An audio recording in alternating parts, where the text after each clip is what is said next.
नमस्कार, आप देख रहे हैं न्यूज़ पीआर। मैं हूं आदेशपुरी। आज 8 अप्रैल है और इस वीडियो में हम चर्चा करते हैं देश और बिहार से प्रकाशित होने वाले समाचार पत्रों की वैसी खबरों का जिनका सीधा संबंध आपके और हमारे जीवन से है।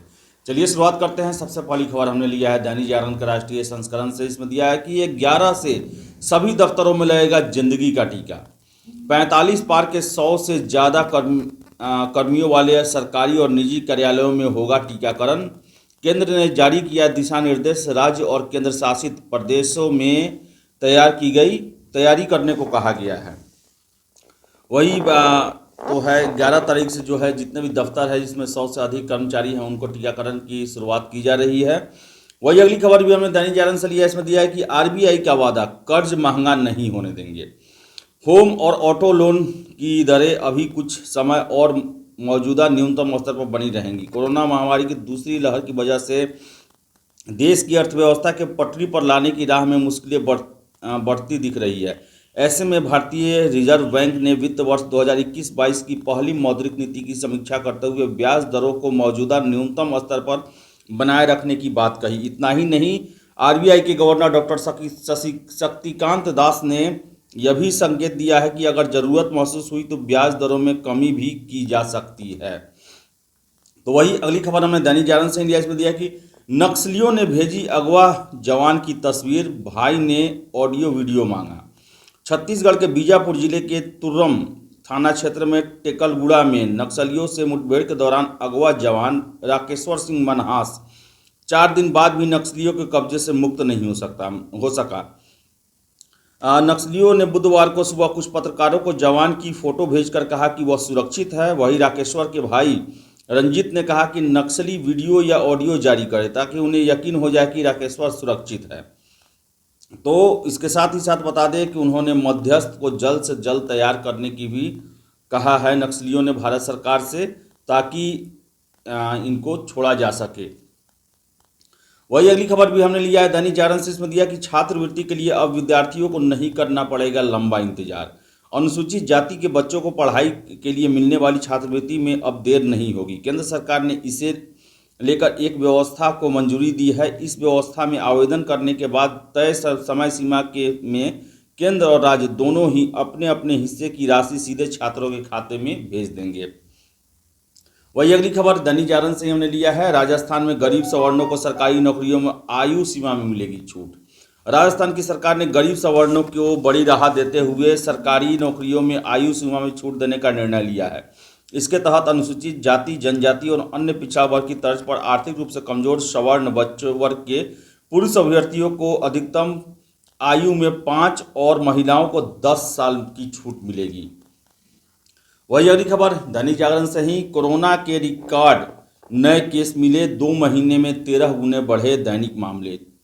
चिंताजनक स्थिति है। पिछले 24 घंटे में संक्रमण से 1,15,000 नए मामले सामने आए हैं। वही 630 लोगों की मौत हो गई है।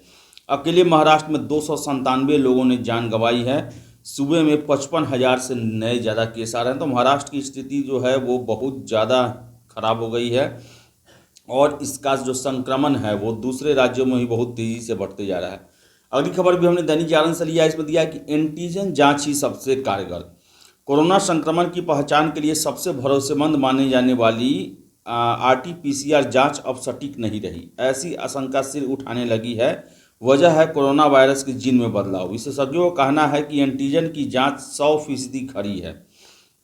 इस जांच में पॉजिटिव आने के बाद आरटी-पीसीआर जांच कराने की ज़रूरत नहीं है। 10 दिन होम क्वारंटाइन रहना ही सबसे बेहतर विकल्प है। इसके बाद पुनः एंटीजन जांच कराएं। निगेटिव आने पर ही आप घर से बाहर निकलें।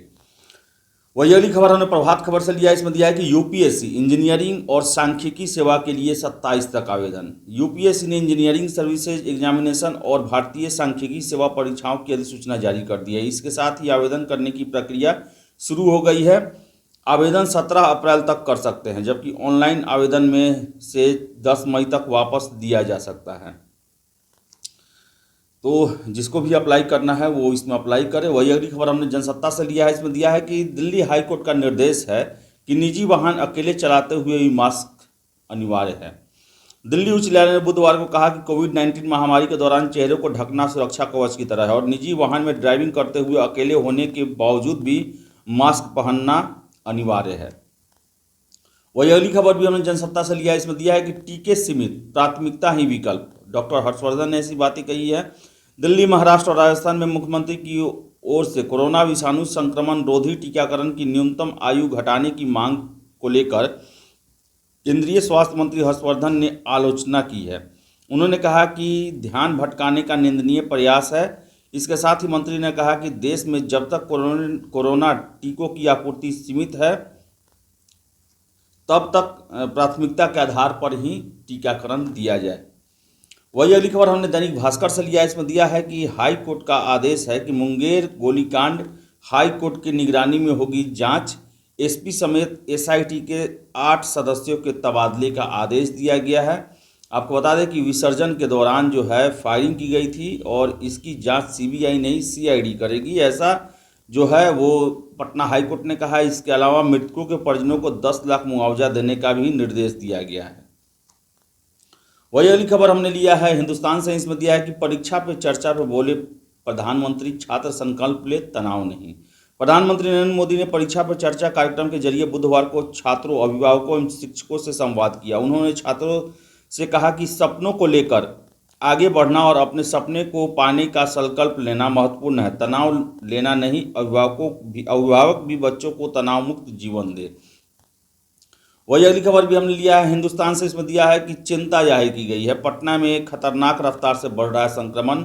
जुलाई के बाद पहली बार पटना जिले में मिले 500 से ज़्यादा कोरोना संक्रमित मरीज। आपको बता दें कि एक दिन में बिहार में जो ये आंकड़ा है वो 1500 से पार ज़्यादा हो गया है और 5 दिन में दोगुने हो गए हैं अब कंटेनमेंट जोन इस बार।